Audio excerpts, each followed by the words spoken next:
Hi குட்டீஸ், காய்கறிகளின் பயிர்கள் பத்தி நம்ம பார்க்க போறோம் இன்னைக்கு. சோளம், முருங்கைக்கீரை,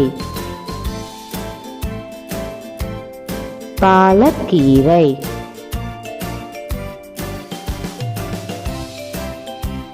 வெங்காயத்தாள்,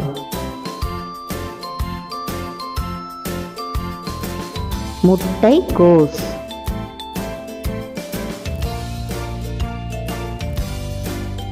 முருங்கைக்காய்,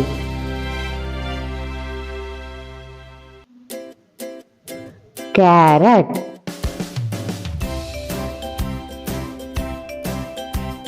வெள்ளரிக்காய்,